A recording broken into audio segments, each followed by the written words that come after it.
करनाल चूँकि मेरी अपनी कंस्टिट्यूंसी है, इसलिए यहाँ आना जाना मेरा कोई बहुत मुझे बड़ी योजना नहीं बनानी पड़ती। जब समय होता मैं करनाल आ जाता हूँ। आज मेरे पास थोड़ा समय था, इसलिए थोड़े समय के लिए करनाल आया। आरोप प्रत्यारोप इस प्रकार के विषयों पर किसी को भी शोभा नहीं देता, क्योंकि ये कोई राजनीतिक विषय नहीं है और ये सारे समाज के साथ जुड़ा विषय है। कभी भी किसी को भी इस प्रकार के आरोप प्रत्यारोप नहीं लगाने चाहिए। अगर इसका जवाब दिया तो सुप्रीम कोर्ट ने दिया है।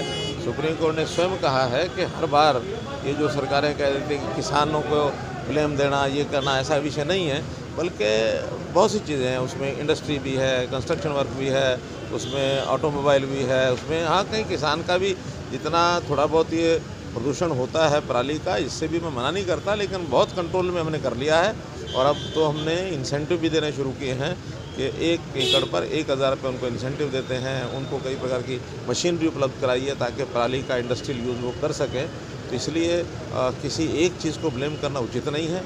अब दिल्ली ने चूँकि स्वयं अपने पग उठाए हैं, उन्होंने इंडस्ट्री को भी बंद किया है, कंस्ट्रक्शन को भी बंद किया। हमने भी NCR एरिया में ये सारी चीज़ें की हैं ताकि प्रदूषण को कम किया जा सके। प्रदूषण स्वास्थ्य के लिए बहुत हानिकारक है, इसका ध्यान सर, क्या OD1 फॉर्मूला लागू किया जाएगा? इसके ऊपर विचार कर रहे हैं, कल निर्णय करेंगे। सर, एक सवाल। पंजाब में चुनाव है, किसान आंदोलन को 1 साल होने वाला है, किस तरह देखते हैं, कितना असर पड़ेगा? देखिए, कम से कम मुझे तो नहीं लगता कोई असर पड़ेगा। अगर ये असर पड़ता तो इलाहाबाद में भी पड़ जाता। इलाहाबाद में आखिर इतना सब शोर मचाया, फिर भी भारतीय जनता पार्टी की जो पिछले बार के विधानसभा के चुनाव में हमको ज़्यादा वोट मिले हैं, और ये तो कहीं कांग्रेस को अगर पूरा वोट मिल जाता तो ये निर्णय कुछ और होता, परिणाम ही कुछ और होता। सर, एक सवाल, कपाल मोचन आप जा रहे हैं कल मेले में, ऐसी जानकारी है।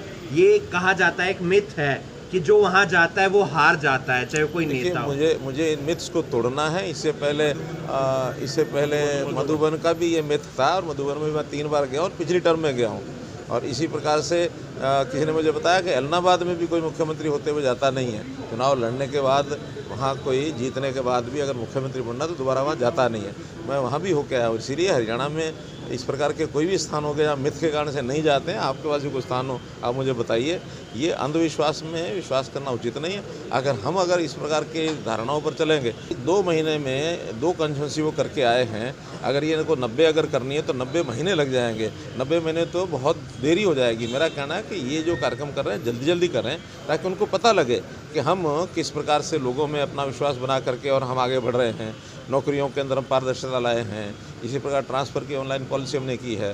परिवार पहचान पत्र के माध्यम से लोगों को सुविधाएं दी जा रही हैं। हमने किसानों के जो जितने भी प्रकार के मुआवजे होते हैं उनको टाइम पर दिया है। हमने MSP पर खूब इस प्रकार से, जैसे मंडियों के अंदर कोई समस्या लोगों को नहीं आई, ये काम हमने किए हैं।